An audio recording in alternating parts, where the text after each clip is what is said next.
Mga kababayan, welcome back po. Bali, ang update pong aking ibibigay sa inyo ngayon ay yung pong aking narinig na balita. No? Ito po ay update ng COMELEC.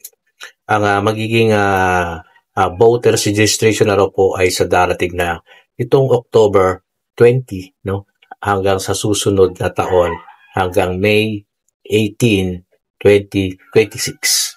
So ito na po yung sinasabi ng ni Chairman Garcia na kapag ang BSK daw ay naging November 2026, ang voters registration ay matutuloy na sa third week of October. At ito na nga po yun, meron na pong bagong schedule ng voters registration.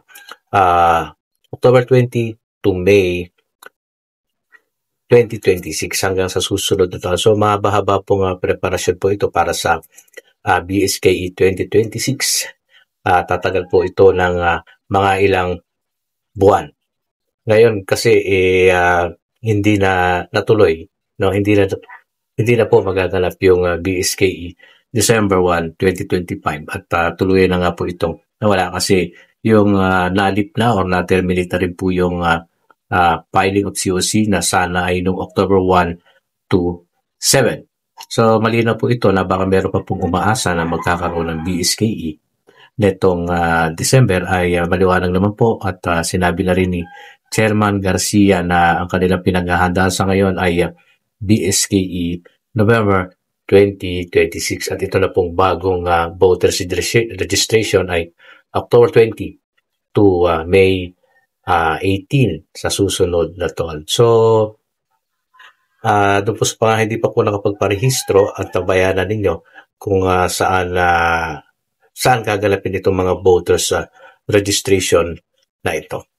Ayan, kasi nung nakaraan na nagkaroon ng voters registration ay marami pong nadagdag. No? Halos nasa 2 milyon mahigit at siguradong marami pa rin pong madadagdag.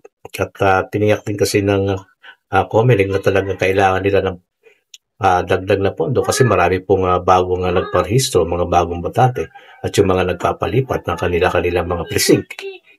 No? So kailangan po kasi yun at meron din po kasi mga nagtatanong kung meron pong magpapatransfer. Kasama po yan sa voters registration.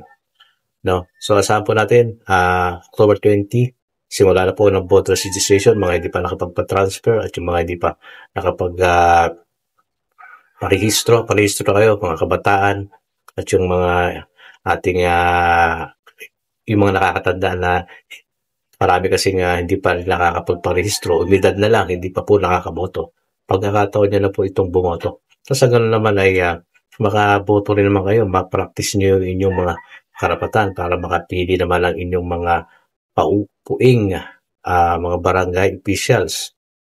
No, kasama diyan siyempre mga kagawad, yan, at mga SK, Sangguniang Kabataan. So yan lamang po yung ating update ngayon at wala pa rin tayong talagang malinaw na update na nanggagaling sa Korte Suprema kung ano ba yung kanilang talagang magiging desisyon dito. Siyempre hindi naman kasi agad-agad yan magdidesisyon ang basta-basta kasi meron po silang tinatawag na due process. Dadaan po lahat yan sa proseso bago talagang mag-desisyon itong mga justices ng Korte Suprema at narinig din natin sa ibang mga balita na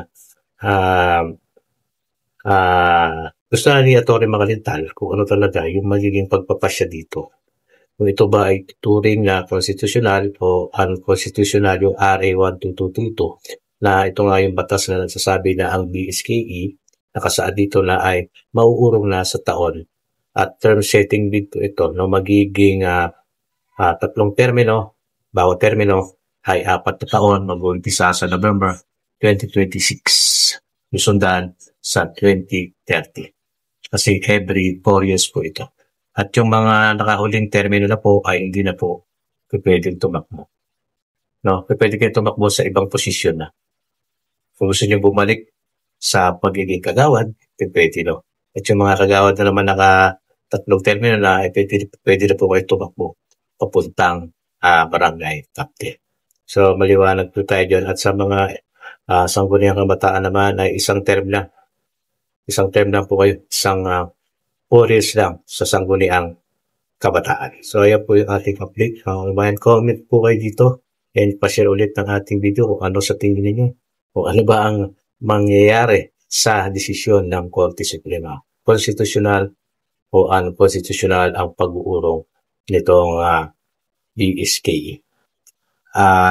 Marami ako narinig na nagko-comment dyan. Dapat pa rin matuloy ang BSKE sa December 1, 2025. Baka hindi pa po kayo updated.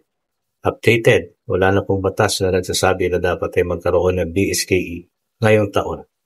So, ang batas na umiiral na po ngayon ay RA 12232 na. Yun na nga ay bagong batas na ito. Ito ang susundin na ng COMELEC. Mandato na yan. No, ang BSKE na po ay mauurong na sa susunod na taon. November 2026 na. First Monday of November. So, matatapat yun ng ADOS. Kung problema daw yung ADOS, sabi nila sana hindi daw ADOS. Kundali naman pong maamyendahan yan. Konting pagdinig lang yan sa Senado, sa 20th Congress, pwede nang baguhin yung ADOS kasi ang batas na RA 12232 ay isa po retroactive po yan. No? So, pwede po ninyong reviewin yung mismong RA 12232. Kunin nyo lamang sa Chrome, Google Chrome, research nyo RA 12232, lalabas yung mismong kopya ng batas. Andiyan po yung mga provision at section ng batas na yan. No? Pwede po ninyo pag-aralan sa mga wala pa pong kopya na yan, especially mga nandyan sa barangay. Dapat kasi alam nyo yan, lalo-lalo kayo mga barangay officials, mga kagawad. So, hanggang dito lang po yung ating update. Maraming salamat po. Yung kayo ng comment, no? Tapos share sa mga bago na subscribe. Maraming salamat. God bless.